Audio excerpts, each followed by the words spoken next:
Hey, hi, hello. I decided that that's gonna be my intro from now on.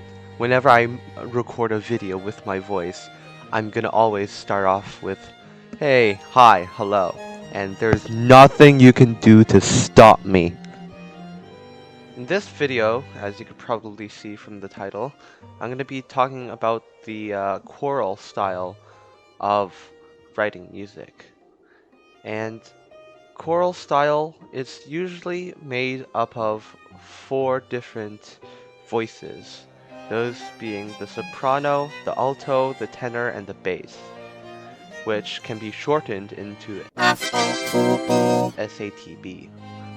Now, I know that there are voices that are not SATB, such as baritone and mezzo-soprano, but for the sake of simplicity, I'll be just sticking to the standard SATB for now. So, SATB, what is it? Well, as I already said, it is the four types of voices: soprano, alto, tenor, and bass. And each of them has their comfortable vocal range. Now, obviously, the vocal range for everybody is different, and the SATB system is just a generalization.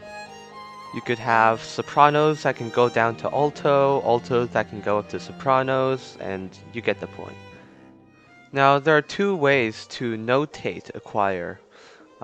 First is called open score, where each voice has their own line. And the second way is called closed score, which everything is on one single grand staff. And usually people will prefer closed staff because you can see the interactions a little bit better, and I'll tell you why that is. But first, let's take a look at the rules of composing with choir. And the first rule is about chord spacings. So, for example, the distance between a soprano and an alto, the two highest ones, shouldn't be more than an octave. Otherwise, it might sound a bit empty and detached, if that makes sense. Similarly, alto and tenor should also not exceed an octave. But for tenor and bass, instead of exceeding an octave, they shouldn't exceed a 12th, which I'll get to explain later.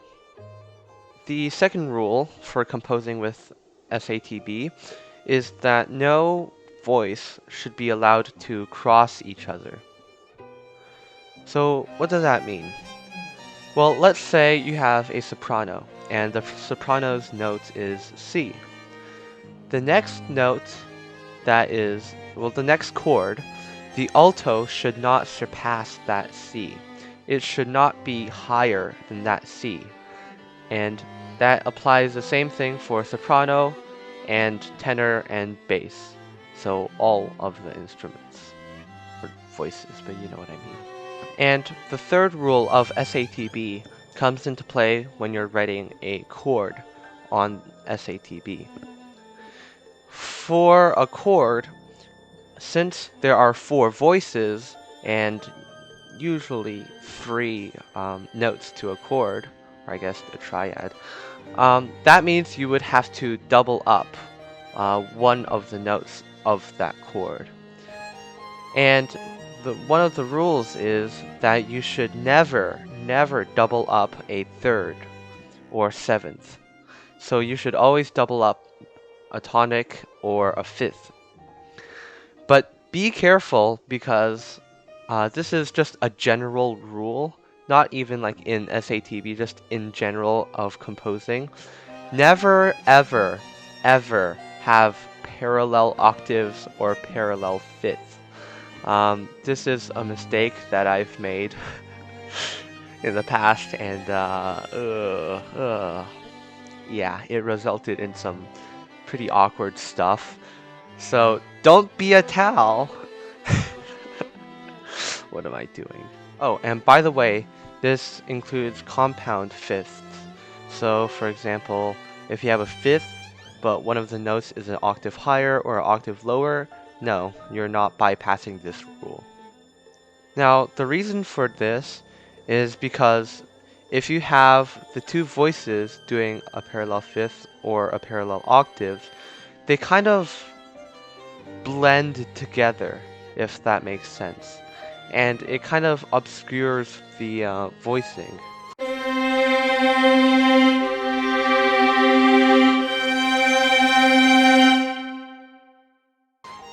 It makes two voices sound into one. It sounds more hollow, if that makes sense.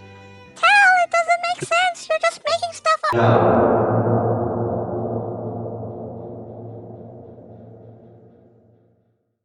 In conclusion, writing for SATB is a very, very useful tool.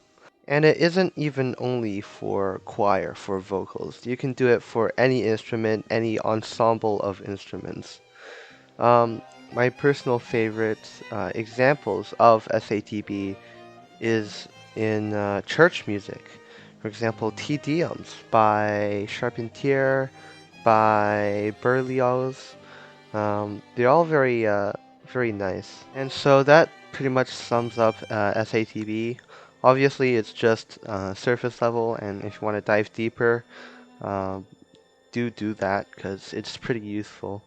Looking at the history of SATB and choir and writing and voicing and stuff, just history, it's pretty interesting.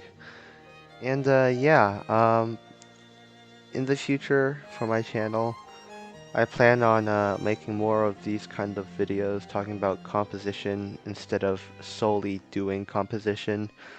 I feel like what I'm gonna do next is probably talk about um, like forms and structure and stuff like that, which is my strong suit, question mark. But um, yeah, subscribe and thanks for watching. Woo! Blah blah blah blah blah YouTuber stuff.